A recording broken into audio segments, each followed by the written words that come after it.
Trump is driving them mad, insane. Hey, I just want to give some free advice to the white progressives, particularly white progressive women who may be thinking about marching against the Trump victory, maybe putting back on the P-word hats and doing that thing. I would just say probably don't send any of those invites to any Black women you know. I'm just going to tell you right now, they're not coming. I'm pretty sure Black women have resigned from the Save America Coalition, Save Democracy Coalition, and definitely the Save the Democratic Party Coalition. I think that's probably not happening. I would just keep those invites maybe among your own friends because I don't think they're coming. But yeah, I think Black women are now on the Save Black Women, Prioritize Black Men, and prioritize Black communities, Black businesses, and that. And the Black spaces, but Save America, Save the Democratic Party. Yeah, I don't think that's happening. What is she talking about? Why is she here? Why is she here? They haven't learned a thing. They are still siloing people based on the color of their skin. It is so ridiculous to me that when you think of what they think they stand for, this inclusiveness and this, I don't see skin color, and we're all equal and, kumbaya and whatnot. These are the most hateful, bigoted folks I have ever seen. So nobody invite Joy nowhere because she needs a minute. That's what she's upset about. That's what she's upset about. A therapy session, maybe a massage. Girl, go to the spa and let them work it out. Get you a deep tissue, and lay back and enjoy it for a minute. Something's horribly wrong with her. Somebody said in the chat that she's insane. And I agree. She is insane. I think it was Lazarus. She's upset. I think she's upset that she has not been invited, number one. Mm-hmm. Who are these white women that are listening to her and taking her quote unquote advice? Who are they? If they are as crazy as she is. So there's no need to even talk to them. I mean, they're not even understanding or grasping whatever she's saying because they're all crazy. She is losing it. If she has not already lost most already, she needs to be right up there.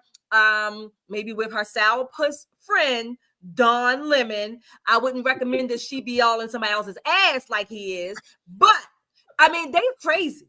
They are crazy. That's what makes me just to hear her speak, and this isn't the first time. This certainly is not the first time, but to hear her speak about just white women in general, and then white leftist women, I don't understand how people don't start calling her out on the left. I don't, she's a racist. She's unhinged. I don't understand how people don't call her out for her hateful rhetoric. How does she still have a show on TV? I don't understand it. I really don't. Her viewership has gone down, and people are afraid that she's going to roast them. I mean, people on the left are afraid that she's going to roast them. Here's the problem with people like Joy. She is so much of herself has gone into this foolishness that she believes. So much of her income is based on, propagating this foolishness to white women. So she's taken this really personal. This is an affront, not to just who she wanted to win the election, but to her personhood. So she's going through some things. Again, she just needs a timeout. Let's just give Joy some space. But here's a little information. She should not speak on behalf of Black women. Honey, we didn't have no election. I did not cast a ballot. You don't speak for us. Speak for you. Right. Nicole, she might have that timeout because, again, according to the latest polls, MSNBC and CNN, their ratings are in the tank. So she might be having some more timeout, more than she might want. She needs a break. She does. I mean, just from a human standpoint, you look at her, she's not well. No, she's not well. Please continue to hit that like button. We want to keep this broadcast up in the YouTube algorithm, and so that certainly helps us to do that. Guys, have you heard about this story? Oh my goodness. Out of California. To the presidential election, specifically to one of his students wearing a Trump hat the day after the election. Fox 11's Christina Gonzalez is live with that story now. Christina. Yeah, and it's interesting because even the parents who reached out to us about this were telling me that this is a very popular teacher, has been here for a long time. As far as anyone knows, has never had an issue like this until students in a class got this in their cell phones. Listen. I'm pissed. People voted for freaking rapists. I'm pissed off. It's the voice of a Chino High teacher reacting to a student walking into his class wearing a Trump hat the day after the election.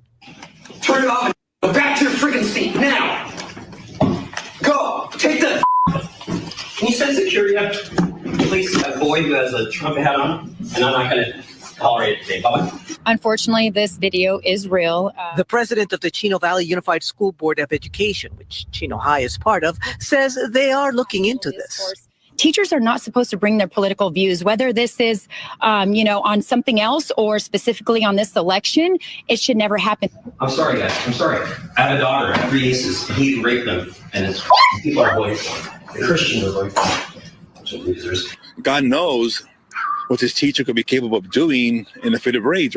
He's just one of several parents concerned about the teacher's behavior. You cannot scream at a kid and call someone names over a political person. It's wrong, So I don't mind kids being corrected, but in the proper way, not over some political stuff. I don't care. Fire the hell out of me.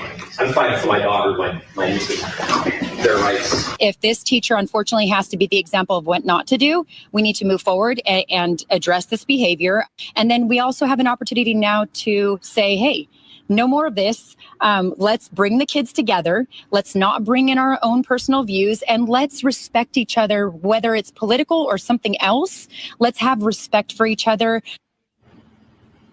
Wow. Now, we did reach out to the teacher in question. He has not returned our calls or emails. Did you think he would? He should be fired. He should be fired.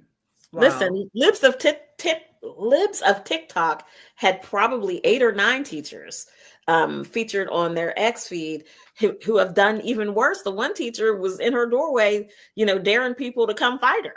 You talk about a foul mouth. This woman had a terrible mouth. It's ridiculous to me that these are the people who are supposed to be teaching our children tolerance and good sportsmanship and respect for others with differing opinions.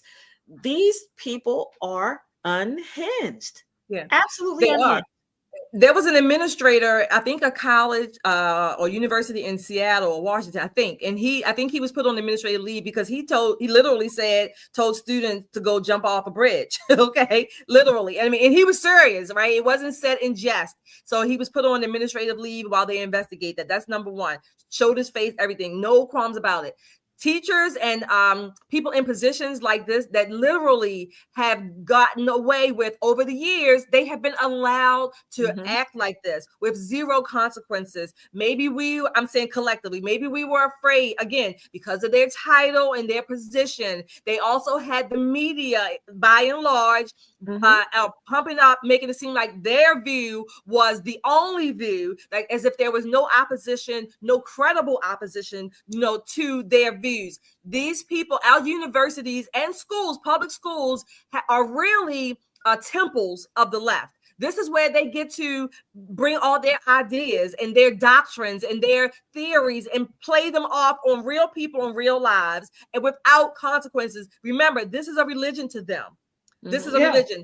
That teacher was basically one of the high priests, if you will, or maybe one of the archdiocese priests, and that he's upset that someone is going against his doctrine. Here's an idea. Just imagine, God forbid, and thank you, Lord, for not letting it happen. But if Kamala had won, what would they have said to these children who come from conservative households? Kids who they know are Christian and have conservative backgrounds? It would have been relentless on these children, on their ethics, on their character. We have got to change the way education is run in this nation. I am so excited about what's going to happen at the Department of Education at the federal level and giving these states back, control over their classrooms. Now, I feel bad for people in California. I'm sorry, but the rest of the nation is looking pretty good for us to get a handle on what kids are being taught in the classroom. And we need more transparency because clearly this teacher felt confident enough to act this way in front of these students. It was not his first time. It was not. I want to know, because this is not a one-off, as you all have mentioned. Who is hiring these types of teachers? This needs to go back to the administration. Why? We can pick out these kind of teachers in a lineup. They got the colored hair. They got the flags all through their rooms. They got the Minotaur rings. They got the rings all over the faces. You know, why are they hiring them? Because the same people that are hiring them think like they do. Exactly. That's unacceptable. It's unacceptable. We should not know your politics. You know, I was a poli-sci. I was always involved in politics, even in high school. Right. And I can't tell, maybe one teacher I can remember, and I think she was on the left, but nobody else you never knew.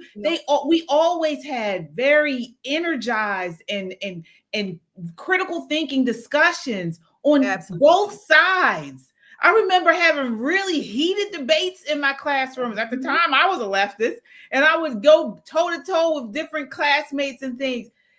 And you know, what is this? They wouldn't even allow something like this now. This is their religion. The schools and the universities are their temples. They have little temples, just like a church or any other religious organization. You have ministries all over, you know, your area. The temples and the universities and the schools are their temples. And they unfortunately added to make it worse is that many of these are public taxpayer dollars. That's what we need to start calling out, these administrators. You know, when we see something like this with a teacher going off the handle, I want to talk to the administrator. Why did you hire this person? You know, how did they present in the interview? Exactly. Why are they allowed to speak their personal views to my child or in the classroom? This is unacceptable.